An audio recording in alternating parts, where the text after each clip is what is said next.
Thank you so much, Sister Chari, sa napagandang awitin.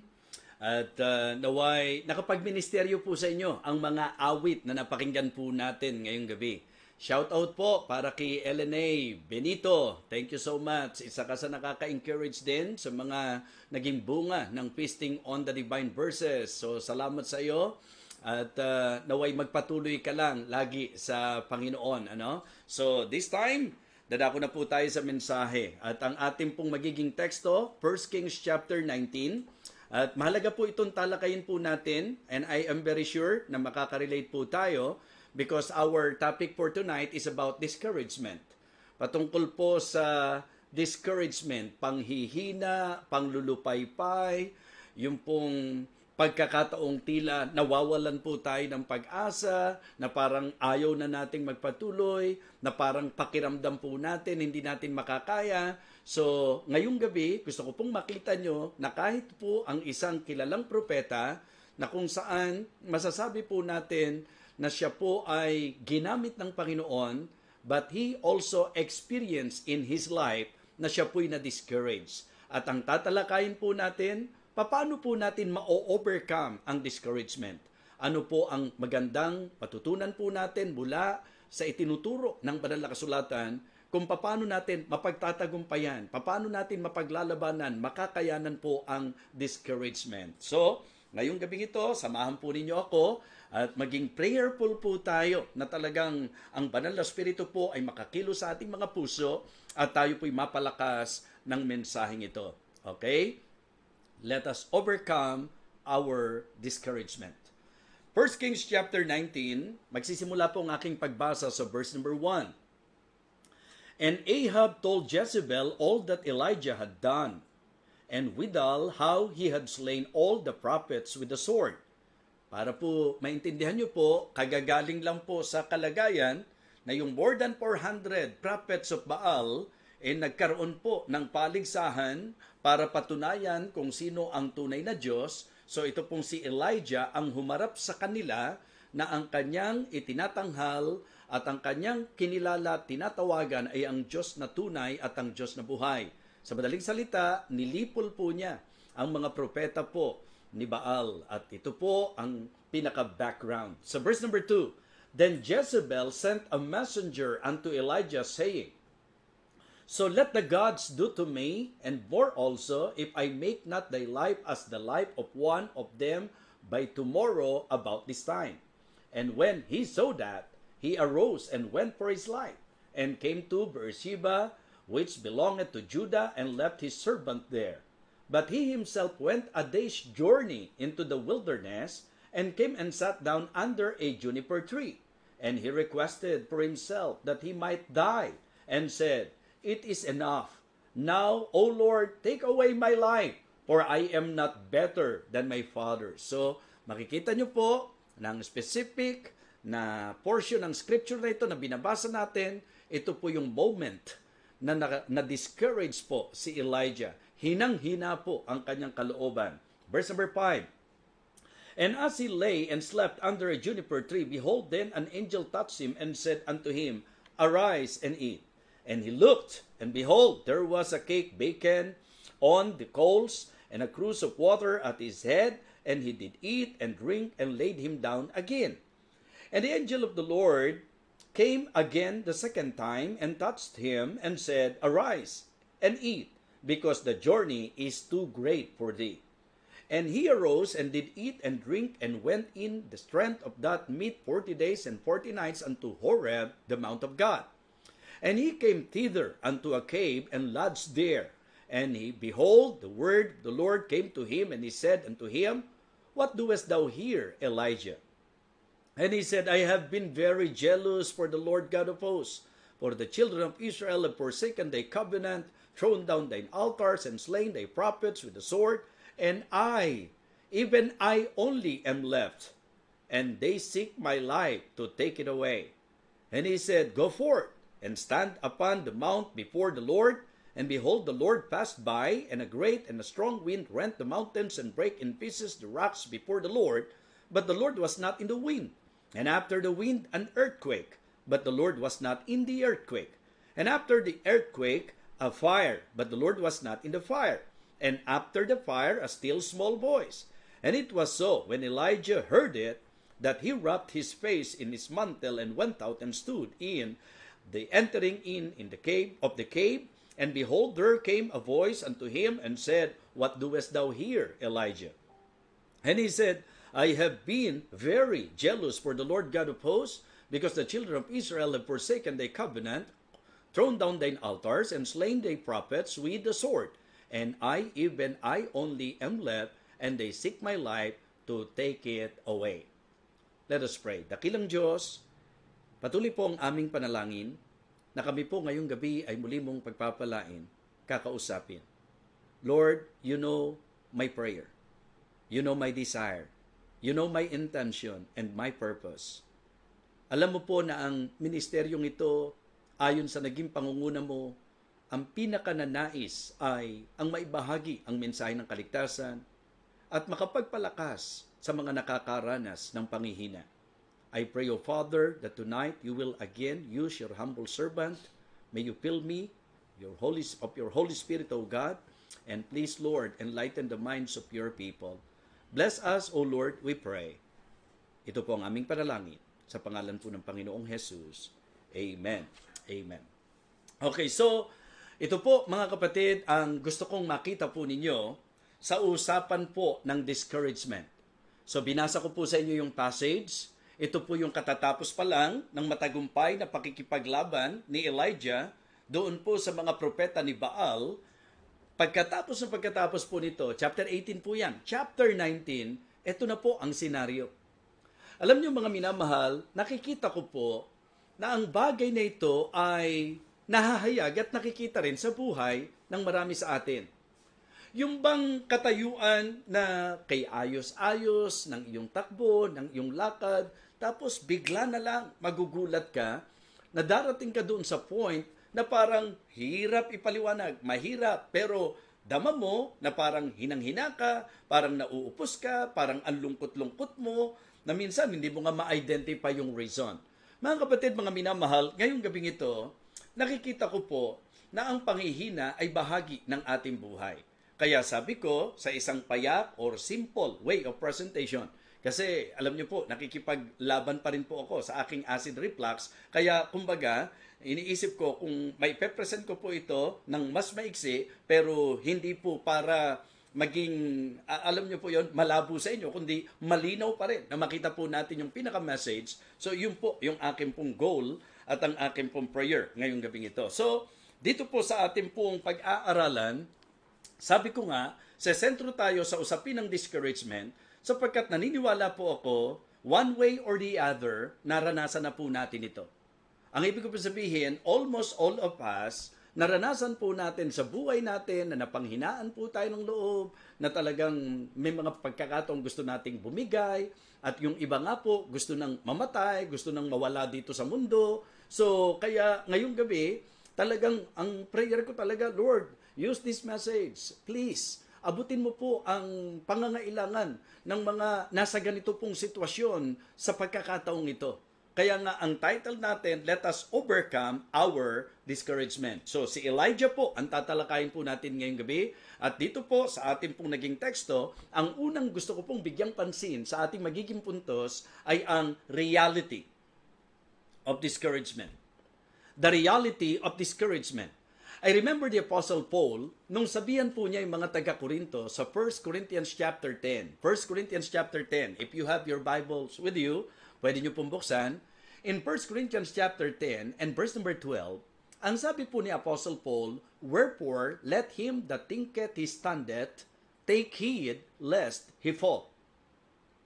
Ang talatang ito ay napakagandang paalala na kahit na po ikaw ay pastor pa, kahit ikaw ay pastoral staff, preachers, deacons, or ikinukonsider na church officers, or key people ng church, active members ng church, matagal ng Kristiyano, bagong Kristiyano, alam niyo po, mga minamahal, ang paalalang ito ni Apostol Pablo para sa akin po ay nagli-lead sa kaisipan na talagang anuman ang estado ng iyong buhay bilang Kristiyano, gaanon ka man katagal, hindi ka po pwedeng basta magkaroon ng kaisipan na parang, alam niyo po, areglado na kaagad ang lahat.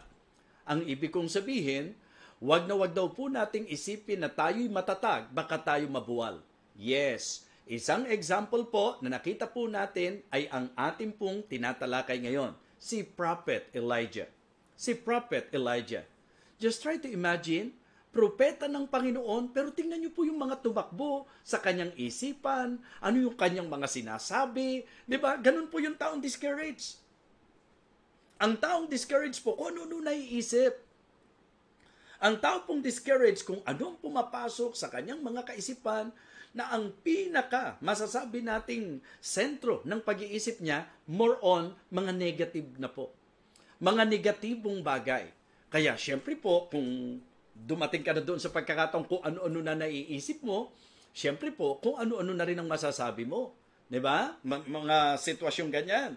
So, kaya maging totoo po tayo kung tayo po ay eksaktong kinakausap ng ating pong mensahe ngayong gabi, talagang pasalamatan natin sa Panginoon yan. Sapagkat ang intention naman talaga ng pakikinig natin ng salita ng Diyos, hindi po yung masabi lang na nakakapakinig tayo, na nakakapanood tayo, na tayo po ay dumadalo. Ang intention natin talaga, every time that we are listening to the message, we would like the Lord to talk to us. We want the Lord to talk to us. Di po ba? Gusto natin kausapin po tayo ng Panginoon. So tingnan nyo po ito. Tingnan nyo po, mga kapatid. Nasa kalagayang nakaranas ng tagumpay, pero tingnan nyo po, sa isang iglap, balikan po natin ang ating talata, and Ahab told Jezebel all that Elijah had done, and withal how he had slain all the prophets with the sword. Isang matinding accomplishments, matinding achievements, mga kapatid. Pero ang sabi po ng verse number 2, then Jezebel sent a messenger to Elijah saying, nagpadala raw po ng messenger kay Elijah na nagsasabi, so let the gods do to me and more also if I make thy life as the life of one of them by tomorrow about this time. And when he saw that, he arose and went for his life and came to Beersheba, which belonged to Judah, and left his servant there. But he himself went a day's journey into the wilderness and came and sat down under a juniper tree, and he requested for himself that he might die. Kamusta po tayo? Sa mga naging sitwasyon po natin, sa mga dumating na laban sa buhay po natin, sa mga parang threat sa buhay po natin, ang tanong po, hindi ka ba dumating sa panghihina na yung panghihina mo dinala ka sa ganitong klase ng kaisipan na katulad po ng eksaktong sinabi rito? Diba? And he requested for himself that he might die and said, it is enough.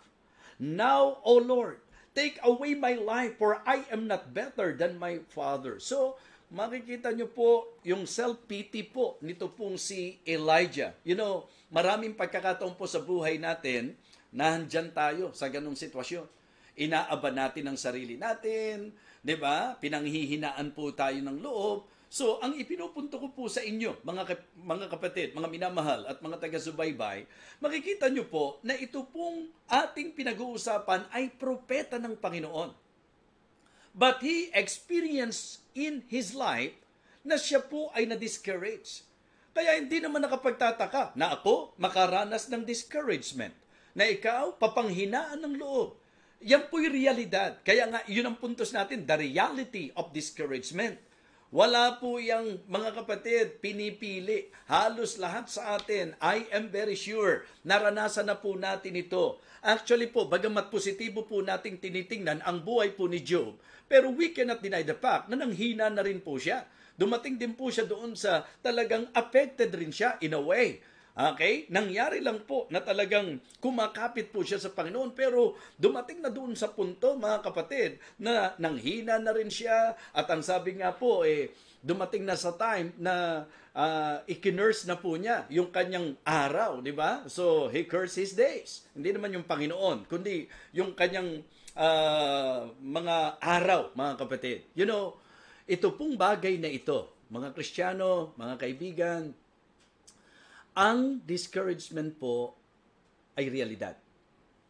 Kaya pag nakakakita po tayo ng taong nadi-discourage, ang kailangan po nila encouragement, hindi criticism. Pagka nakakakita po tayo ng taong nangihina, Hindi po yung mamaliitin natin sila, hindi po yung hihiyain pa natin sila.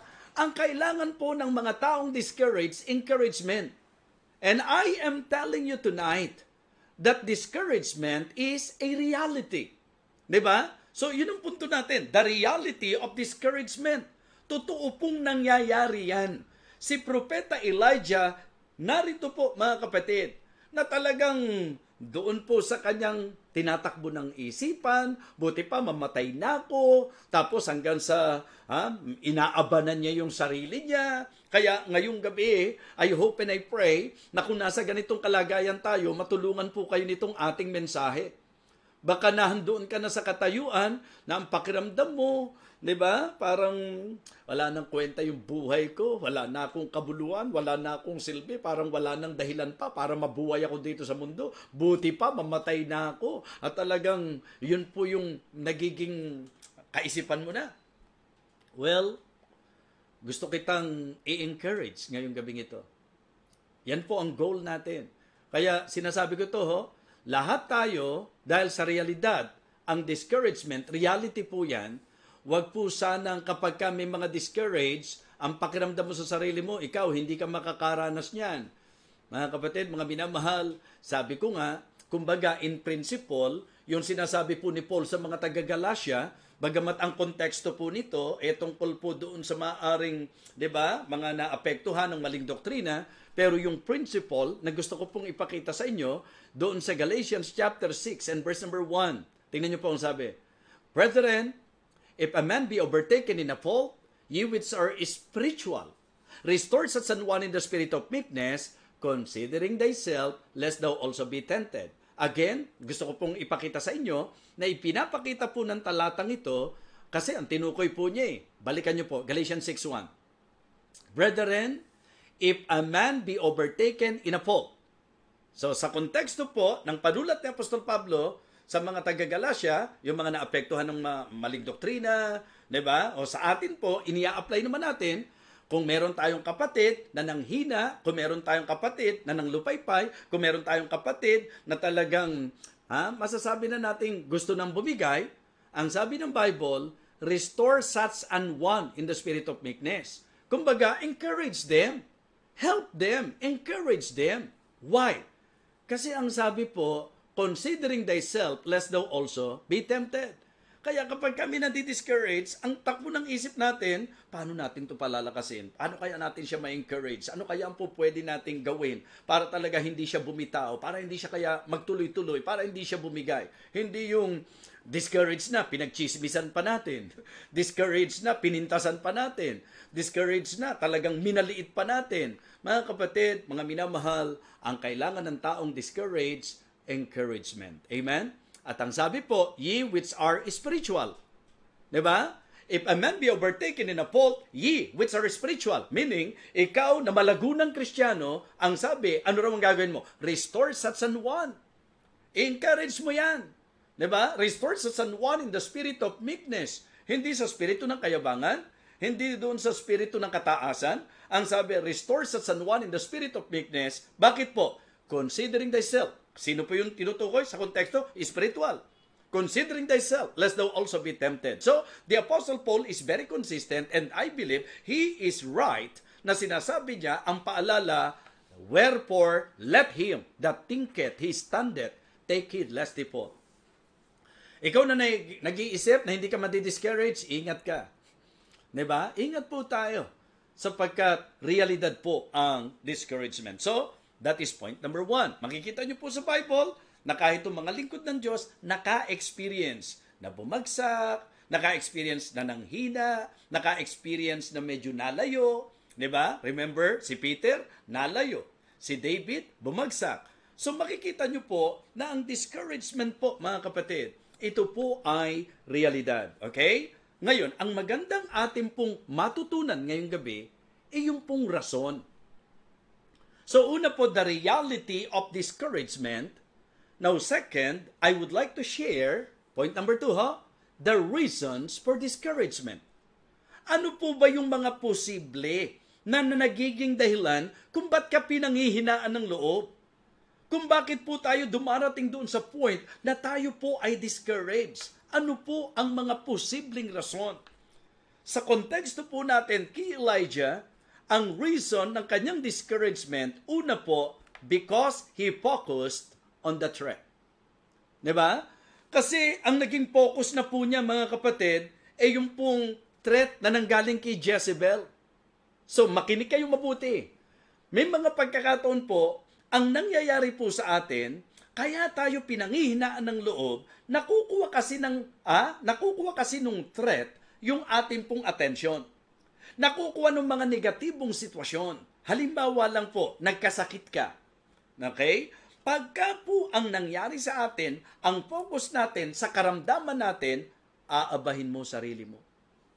Diba? Diyan po nangyayari yung mga drama ng ibang mga tao Bakit naman sa dami ng tao sa mundo, ako pa yung nagkasakit ng ganito? Di po ba? Yan po, magkakaroon ka na ng self-pity. Magkakaroon ka na ng damdaming, di ba, parang negatibo, na buti pa, matuluyan na lang ako. Kaysa hirap na hirap akong ganito. Why? Kasi nakapokus tayo doon po sa sitwasyong hindi maganda. Nakapokus tayo sa karamdamang taglay po natin. So kaya mga kapatid, mga minamahal, obviously, the reason why Elijah got discouraged, it is because medyo nakuha nung threat ni Jezebel yung kanyang atensyon. Nakuha po ang atensyon niya nung pong threat na merong Jezebel na gigil na gustong siya'y ipapatay. Mga minamahal, tandaan niyo po, ang mga Kristiyano po ay nasa pangangalaga at poder ng ating Panginoon Diyos. Ano man ang maging banta sa ating buhay, ang ating pong panghahawakan ay ang pangangalaga ng Diyos. Kaya dito po, mga kapatid, because he focused on the threat. Diba? May problema tayo. Subukan nyo pong isipin to. Habang nakatuto ka sa problema mo, ano nangyayari? Lumalakas ka ba? Habang alalang-alala ka, diba? Habang aligaga ka, habang tutok na tutok ka sa naging problema mo, ang tanong, lumalakas ka ba? Hindi ba? Habang nakatuto ka sa problema, hinang-hina ang loob mo. Habang nakatuto ka sa problema, hindi ka makakilos ng normal. Habang ikaw ay talagang masasabi nating nakatuto sa karamdaman mo, sa problema mo, sa kagipitan mo, sa lahat ng mga hindi magandang sitwasyon sa buhay mo, ang epekto po nito, mga kapatid, hinang-hina po tayo. Takot na takot po tayo. Tama po?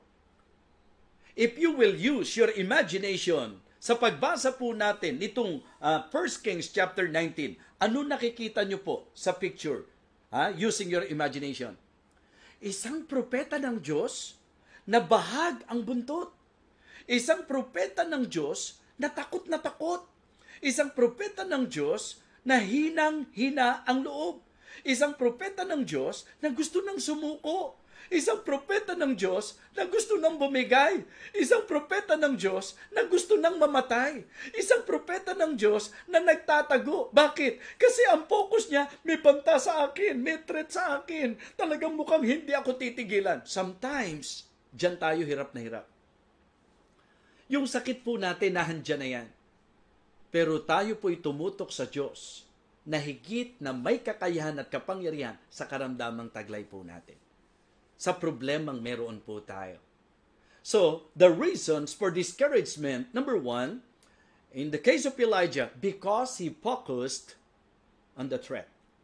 Second, because he failed to trust, particularly the Lord. Siyempre, kapag tutok ka na sa problema, so, nawawala na yung looking unto Jesus mo. Nawala na yung paningin mo sa Diyos. Di ba? Yun po ang dapat nating maunawaan, mga minamahal. The more na tayo po'y may threat, the more na tayo po ay may problema, the more na tayo po'y may trials, the more na tayo po'y may temptation, the more na tayo po'y may testings, the more na meron pong tribulations sa buhay po natin, the more na tayo po ay kakapit at magtitiwala sa Diyos. Amen po ba, mga minamahal? Di ba? Ang kailangan po natin, yung pong tibay ng kapit sa Diyos. Kaya for me, yung po, kaya nga tinawag na test. Kaya nga tinawag na trials eh. Pagsubok po yan eh. Pagtitiwalaan mo ba ang Diyos sa kung ano yung kalagayan mo? So mga minamahal, gusto ko pong sabihin sa inyo, gandang paalala na ito pong si Elijah, katatapos lang po nung kanyang tagumpay. Pero ano nangyari? Dahil nakuha nung threat, yung kanyang atensyon, siya po ay nag-fail na magtiwala sa Panginoon. And because of that, he forgot his triumph. So, tatlong bagay po ang nakita ko. Number 1, he focused on the threat. Number 2, he failed to trust the Lord. Number 3, he forgot his triumph. Nakalimutan niya yung tagumpay niya. Mga minamahal, isang magandang paalala po sa atin ito. Yung laban na kinakaharap mo ngayon, yung sitwasyon na kinakaharap mo ngayon, yung problema na dinadaanan mo ngayon, kung mag-iisip po tayo, ano ang magpapalakas ng loob natin? Diba? Ngayon ka lang ba nagka-problema? Kahapon ba wala kang problema? Nung mga nagdaang panahon ba wala kang problema? Mga kapatid, posible po na katulad ni Prophet Elijah, ikaw ay nilagay sa sitwasyon na humarap ka sa matinding laban. Imagine mga minamahal, sa chapter 18, kung inyo pong papansinin po ito, maliwanag po na talagang hindi biro ang laban na kinaharap nitong si Elijah. Humanly speaking, kung hindi ka magtitiwala sa Diyos, kung hindi mo kakapitan ang Diyos, pero kitang-kita natin sa chapter 18, kung paano pong itong si Prophet Elijah ay nagtiwala sa Panginoon, kaya kahit gaano karami po ang mga propeta ni Baal, hindi siya natalo, mga kapatid. Siya po ay nagtagumpay laban sa kanila. Why? Because he trusted God. Ipinaglaban niya ang Panginoon. Talagang pinanindigan niya ang Diyos, ang siyang buhay na Diyos. Ang Diyos, siya ang tunay na Diyos. And because of that, kahit ang dami-dami pa nila, si Elijah po ay buong tapang na talagang nanindigan, siya po'y lumuhod sa Diyos na tunay, sa Diyos na buhay. And sa ating pong pinag-aaralan ngayon, chapter 18 po mga kapatid, tagumpay si Elijah. Nilipol po niya, yun nga yung nabalitaan po ni Jezebel eh. Yun po yung ipinarating na balita po kay Jezebel kung papaano po nanilipol ni Elijah ang napakaraming propeta ni Baal. Mga kapatid, kaya dumarating ka sa punto na nanghihina ka, kinakalimutan mo yung tagumpay. Kinakalimutan mo, nakakalimutan mo kung ano ang iniakamtis ng Diyos sa nagdaang panahon. Mga kapatid, mga minamahal, please, always consider that. Diba? Ito pong pandemic na ito, ngayon ka pa makakaisip pa na hindi mo makakaya, nakaka2 taon na po yata tayo. Diba? So yung tagumpay natin kahapon, yung naranasan nating victory kahapon, malaking tulong kung yan po ay ating mabibigyang pansin. So, again, obserbahan po natin ang sarili natin. Because we believe that discouragement, yan po ay nangyayari sa lahat. Diba? Realidad po ang discouragement. At ngayon po, tinatalakay natin yung reason, bakit ka ba nanglulupaypay, bakit ka ba nangihina? Kasi bigat ng problema ko eh. Kasi parang hindi ko na makakaya tong nararanasan ko. Kasi talagang parang hanggang dito na lang ako. Yung mga ganun po, laging ang tutok natin nandun sa threat. Ang tutok natin nandun sa negative situation. Ang tutok natin nasa ating pong mga pinagdadaanan. Mga kapatid, walang ibang dapat tutok tayo kundi ang Diyos. Amen? So laging sa Diyos at sa Diyos, mga kapatid. So, because he focused on the threat, so he failed to trust the Lord. Okay? And one obvious thing na makikita po natin, nakalimutan niya yata yung ginawa ng Diyos kahapon na. Nakalimutan yata niya yung pinatunayan ng Panginoon sa kanya. Nakalimutan niya yata yung tagumpay na ibinigay ng Panginoon sa kanya. So mga kapatid, tandaan niyo po ito. Kung meron ka naging problema kahapon at nagtagumpay ka, anong dahilan para isipin mong hindi ka magtatagumpay sa problema mo ngayon? Mga kapatid, mga minamahal, let us learn to focus on the Lord. mag-focus tayo sa Panginoon. So, unang nakita natin, the reality of discouragement. Pangalawang nabigyan pansin po natin, the reasons for discouragement. Bakit ba tayo nadi-discourage? Diba? So, pangatlo po, nabigyan pansin po natin, the remedy. The remedies for discouragement. Ano pong mga remedyo? Paano mariremedyohan? Paano akong discouraged ay mai-encourage? Ano ang solusyon sa discouragement ko? Ano ang pwede kong gawin para mapagtagumpayan ko, ma-overcome ko yung aking pong discouragement? Okay? Una pong magagawa natin, recharge. Recharge. Diba? Ang ibig ko pong sabihin, mga kapatid, medyo kung ikaw ay nangihina, ano ba dapat ginagawa ng nangihina? Magpalakas. At kanino tayo magpapalakas? Sa Panginoon. Diba?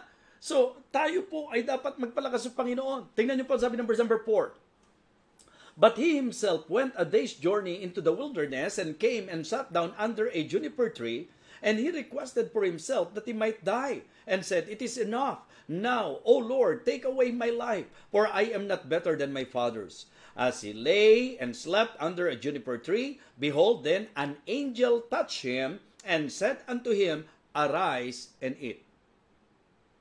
Okay? Alam niyo po, mga kapatid, kapag tayo po ay merong mga like anxiety, depression, discouragement, di ba? Yung mga pangihina.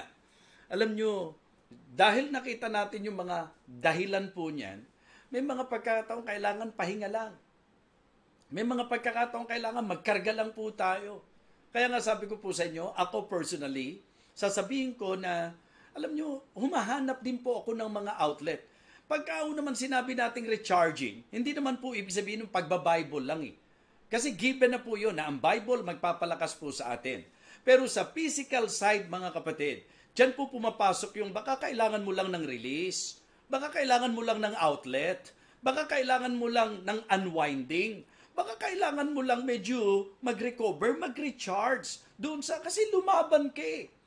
Matindi po kasi yung pinagdaanan ni Elijah. Hinarap niya ang more than 400 prophets of Baal. Tapos ito po, matapos po ang pananagumpay niya rito, ito meron na namang laban, nakakaharapin siya. So ang kailangan po natin, hindi mapanghinaan ng loob, ang kailangan lang po natin magpalakas, ang kailangan lang po natin, mag-recharge po tayo. Diba? So, some sort of release, mga kapatid. Kaya siguro nung ilang beses po, kasi 2 times nakapaglaro po ako ng basketball.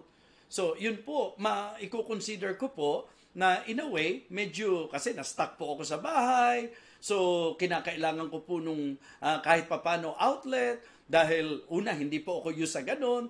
Alam nyo po ba, kadalasan po ang atake po ng dyablo pag nag-iisa ka eh. Ito ang isang bagay na gusto kong sabihin po sa inyo.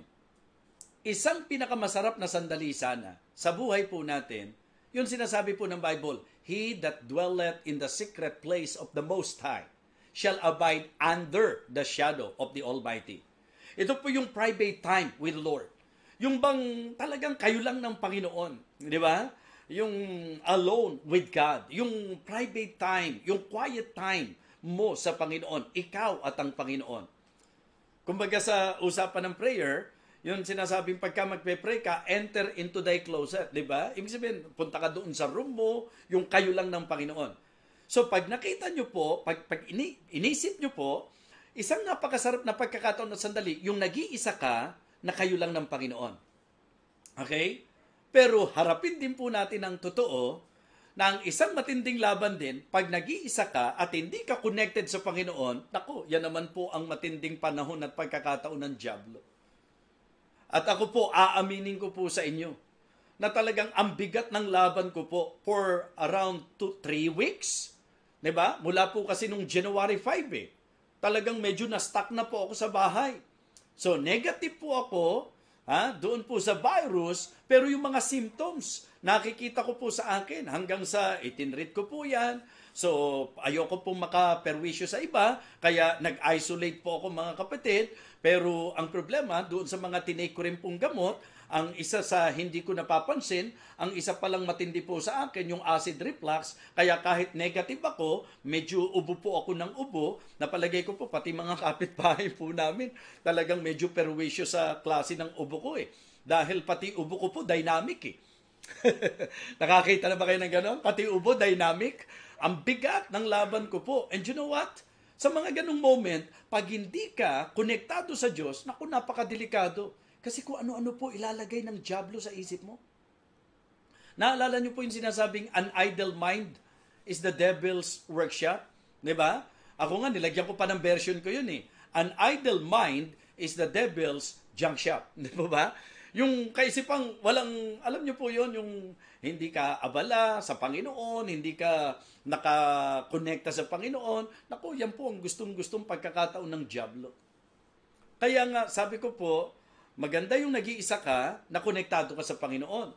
Pero napakapanganib nung nag-iisa ka na ang tingin mo talaga, nag-iisa ka lang. Diba? So ito pong si Elijah, parang ganun yung naging sitwasyon niya. Pero ang sabi sa kanya, kain ka lang. Diba? Kain ka lang. Yan ang sabi po, bangon ka, kumain ka. So mga kapatid, mga minamahal, isang magandang payo din po. Pagka tayo po ay medyo pinanghihinaan, hanap tayo ng mga outlet, release natin na makapag-recharge po tayo. Pero syempre, the best na recharging po ay yung spiritual recharging. Yun talagang pagpapalakas sa Panginoon. Kahapon, ang ganda ng tinalakay ni Deacon Bong Bernales eh. Naaalala nyo pa po ba? Kung naaalala nyo po, tatahimik ako sandali. Ano po yung tinalakay? Pakitype nyo nga. Ano po yung tinalakay po ni Deacon Bong Bernales? Sige po, tatahimik lang po ako siguro mga 3 oras para mabigyan ko kayo ng pagkakataon. Hindi ba napakaganda ng tinalakay po niya kagabi? They that wait upon the Lord. Diba? So sa recharging po, ang isa sa pinakamagandang magagawa natin, lapit po tayo sa Diyos. They that wait upon the Lord. Maghintay tayo sa Panginoon. Napakaganda po ng mga puntos na tinalakay po niya. Maging yung naging presentation po niya sa atin kagabi. They that wait upon the Lord, anong mangyayari? Shall renew their strength. So kailangan po nating recharge, mga kapatid. At ang pinaka magandang magagawa po natin ay ang mag-recharge tayo sa Panginoon. Amen? Kumonekta tayo sa Panginoon upang tayo po'y muling mapalakas. Kaya makikita nyo po yan. Diba? Yung mga may karamdaman na kapag ka talaga nakakarinig ng mensahe, ay grabe, ang tindi.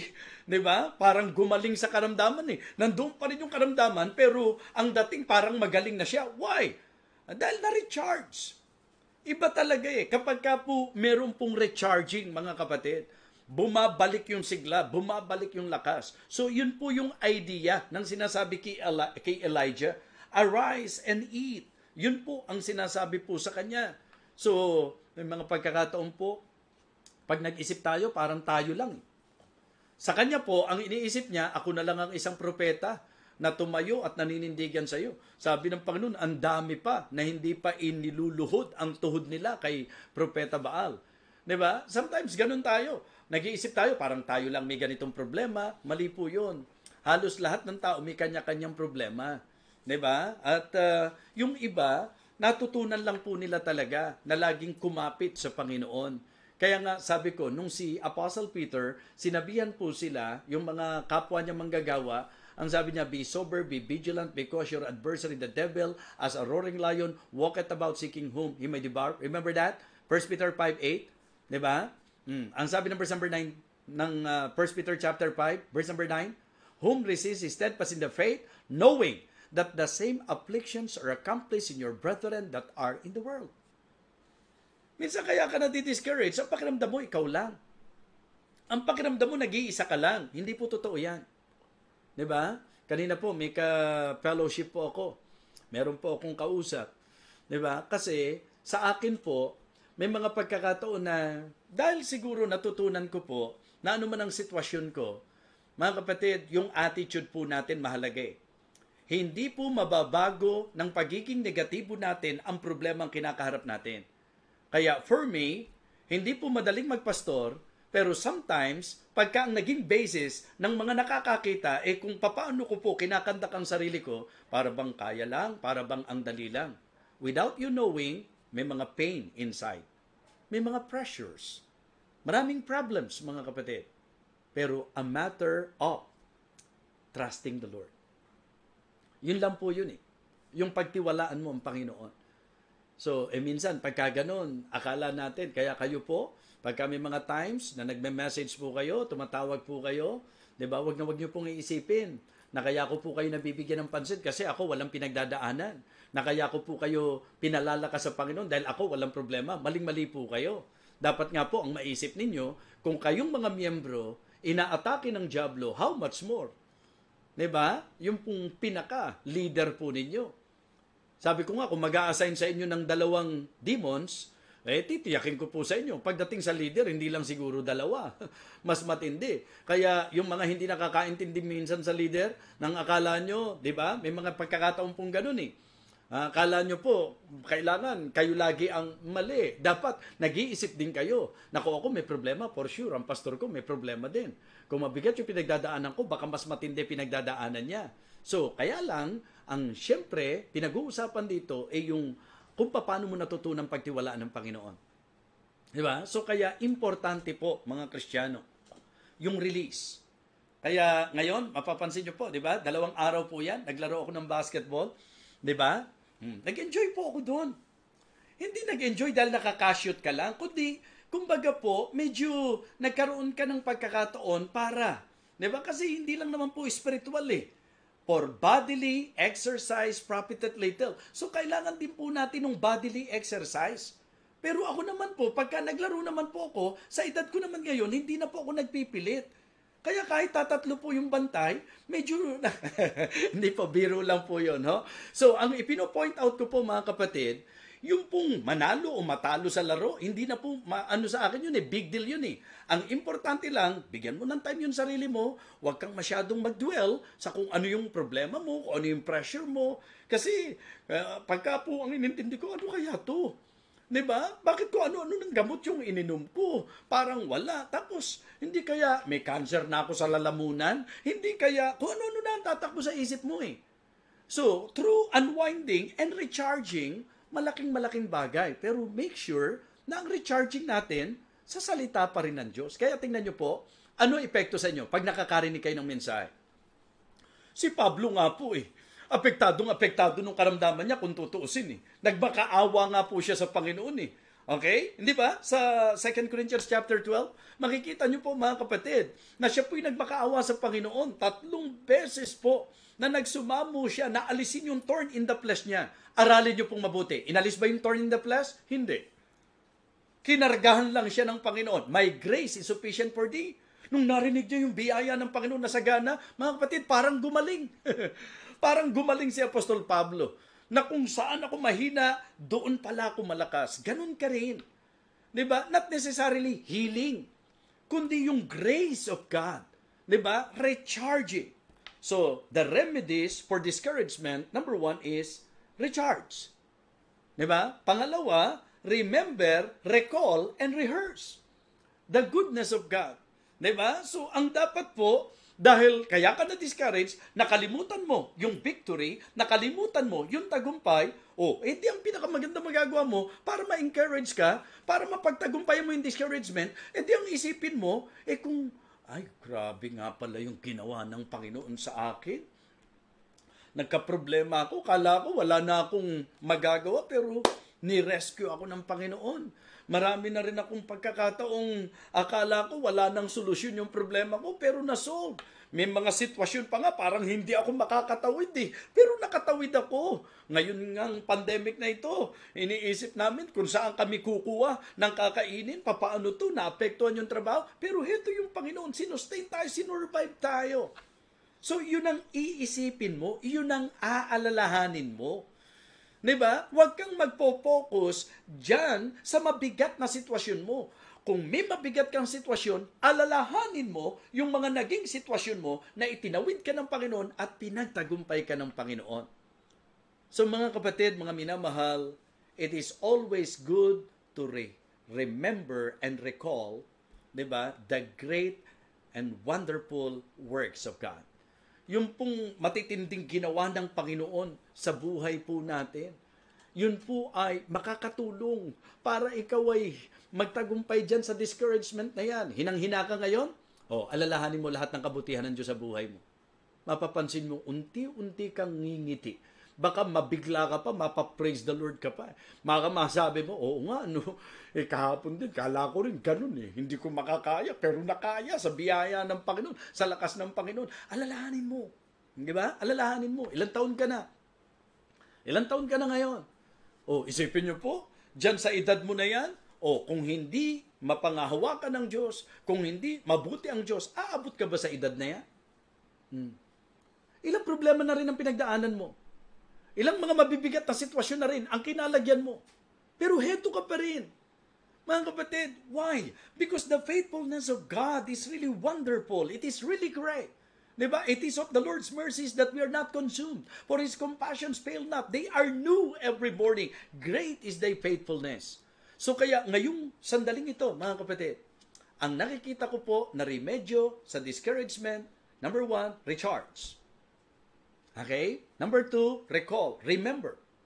Diba? And rehearse the goodness of God.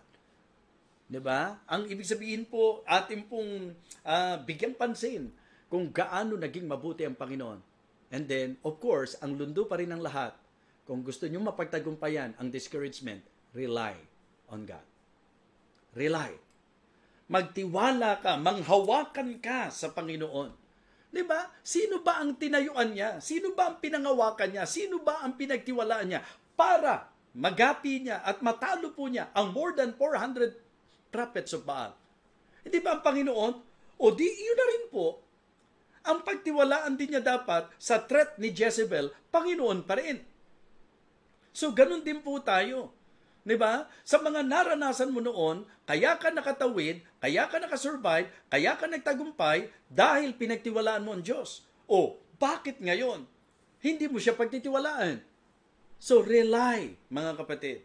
Panghawakan natin, sandigan natin, sandalan natin ang Panginoon. Kaya mga kapatid, sa tagpong ito, ang solusyon ay ang pagbabalik tanaw sa Diyos.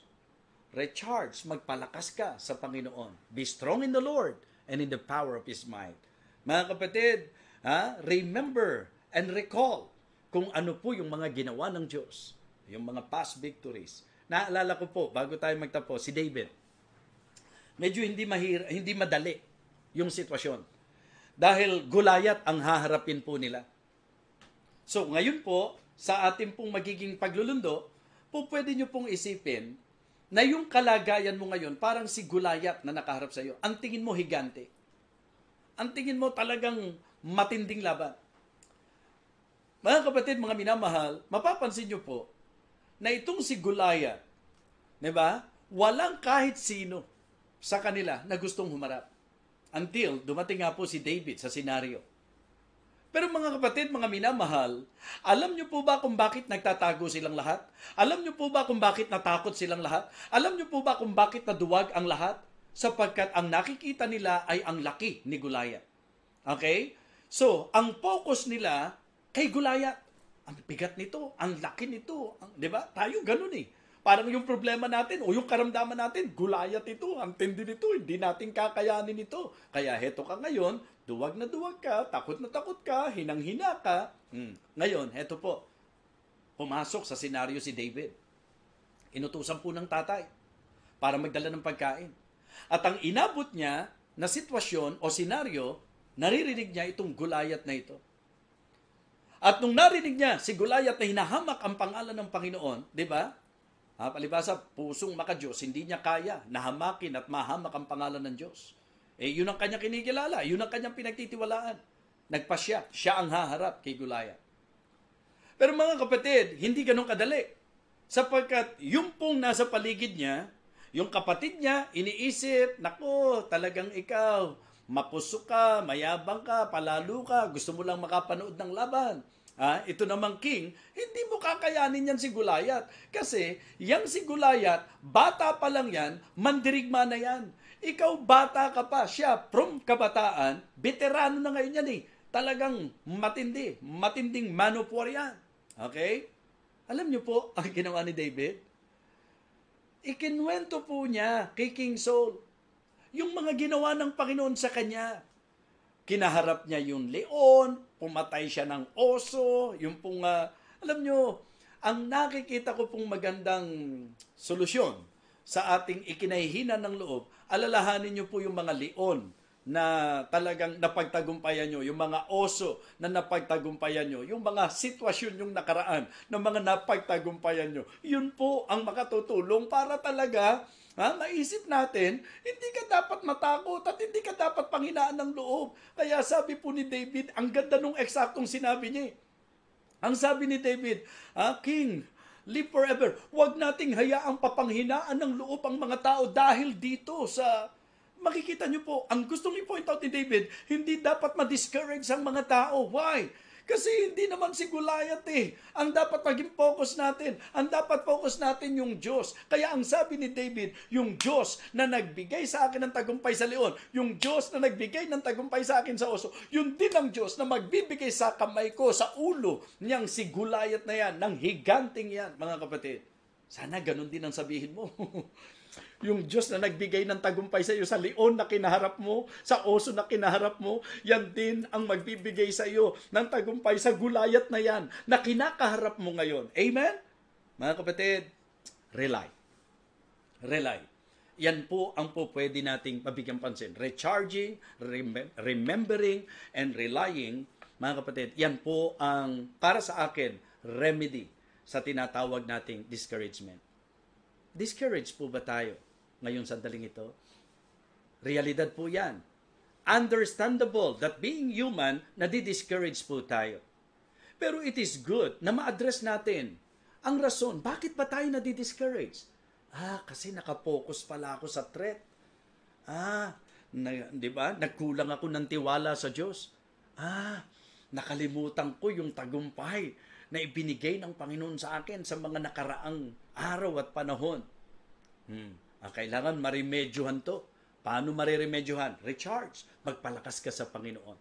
Paano mareremedyohan? Recall and remember yung mga ginawa ng Panginoon. Paano mareremedyohan yan? Rely. Ang Diyos ang pagtiwalaan mo. Kaya sabi ni David, yung Diyos na hinahamak mo, siya ang aking, di ba? Siya ang magbibigay sa aking kamay. Because the battle is the Lord's. Ang pakikipagbaka ay sa Panginoon. Mga kapatid, mga minamahal, sa bawat isa na nakinig ngayon, ang panalangin ko lang po, nawa, kung paanong ako po ay pinalakas ng Panginoon sa mensaheng ito, nawa, ang bawat isa sa atin ay napalakas ng Panginoon ngayong gabing ito. Uulitin ko po, lahat tayo ay posibleng humarap at makaranas ng discouragement. Ang mahalaga lang, makita natin ang dahilan at mapagtagumpayan po natin ito sa mga remedyo na itinuro sa atin ng salita ng Diyos.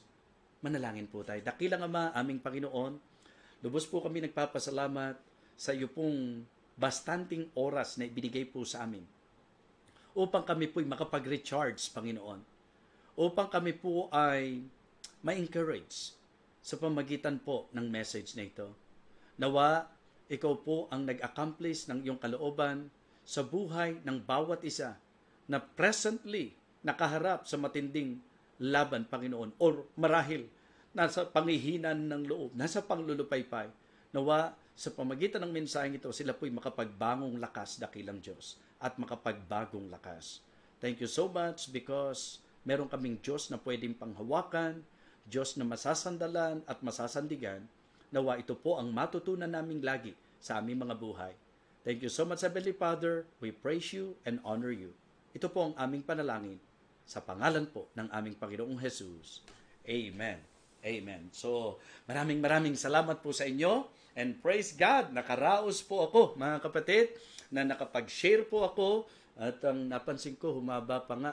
So, unawain niyo po, masyado po yata akong, kasi sa plano ko po talaga, direkto at simple lang po dahil baka nga abutan ako ng ubo, pero ang Holy Spirit po talagang mukhang very eager kasi alam niyang kailangan mo to, kapatid.